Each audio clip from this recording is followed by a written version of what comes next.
I graduated when I was 17, and then I went to college immediately, university immediately after, University of Winnipeg, and spent 2 years there. Decided it wasn't for me. I was taking sciences. Took a year off. Went back to Red River College to the business administration program, and I now currently work as an insurance broker at a small brokerage on Academy Road. I went into university right away.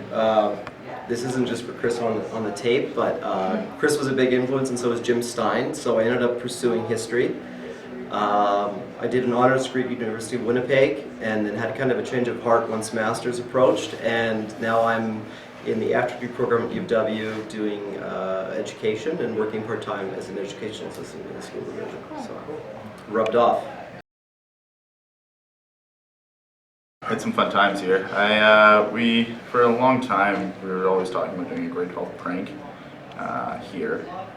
We ran some things, the old greased up pigs with 1, 2, and 4, but who can get their hands on pigs, right?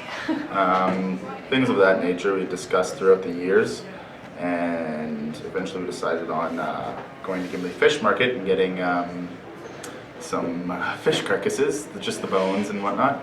And yeah, it was the Thursday before parent-teacher interviews, so it was Friday. We had the day off, and all the parents were coming in to do the interviews with all the teachers.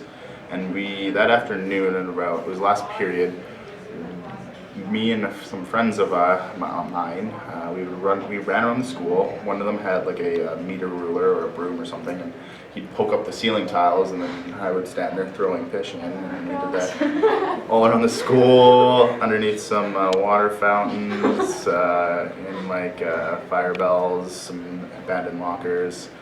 Needless to say, it wasn't the. We got caught because there's cameras, and this I'll never forget though. Mr. Brown, as I was getting my diploma, I was walking across the stage, and as you shake his hand when you get your diploma, and he's shaking his hand, he's like, "Okay, congratulations. We were thinking about getting you a can of sardines, but we decided the diploma was better." And then smile photo. I think he had a good humor about it, but some of the other teachers didn't. I'm going to give you kind of a gushy answer. In retrospect, Kelvin taught me a lot about who I am. A lot of people I knew, people that have gone away and that are still in my life, were very important.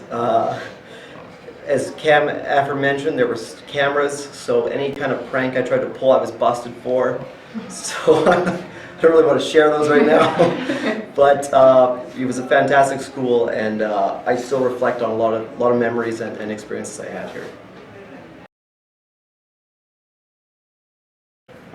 Maybe like exam week, because that's not really. But you always had the week off, or like the days off. Homecoming was always a good time, but that was for kind of it wasn't the actual event. It was the event that took place after homecoming that was the most fun that I remember. I think homecoming was fun. I think that was the initial part of the year when you had a lot of hope and that you were going to do great in school and really pride yourself on your work. And then by the time, I think the second thing you guys listed here was Spirit Week, you were still at school, but maybe your priorities had changed. There's grade 11, maybe cheering on the football team and having some type of beverage.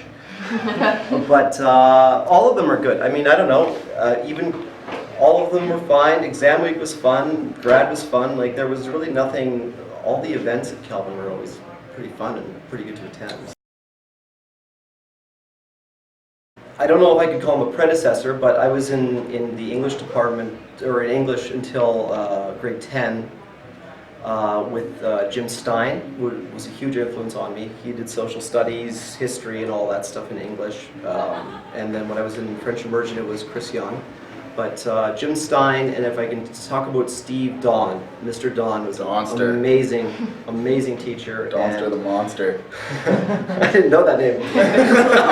But Donster the Monster, he was an amazing teacher, and learning about his past and where he grew up, he taught me not only a lot about school and about the stuff that he had to teach through the curriculum, but about life lessons and growing up and taking responsibility.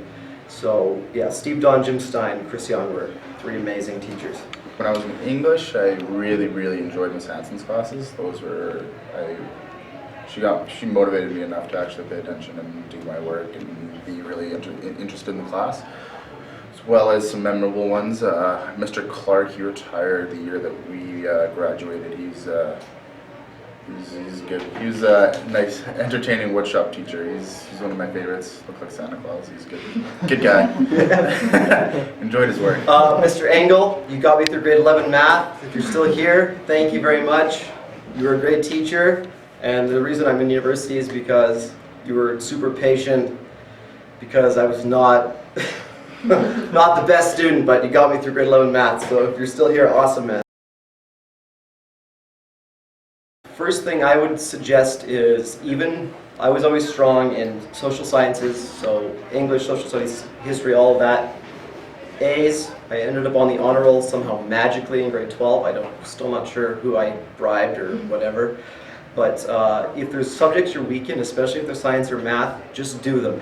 Just do them, because you'll end up like me doing them in university, and it's way harder and it's way more time.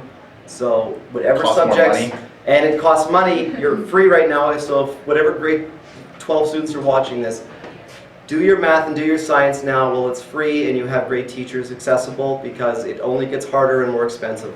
I honestly mean that, because it will totally affect where you end up later in Take the life. time to learn how to study here, Yeah. because it can really come back and bite you in the butt when you're in university if you don't know how to study, and if you're not prepared to put time in to learn the material. That's what I would say. Learn how to actually read a textbook and take notes on your own, because those skills are It's going to be life skills. life skills. Yeah. Yeah. University is way harder than your high school. Okay.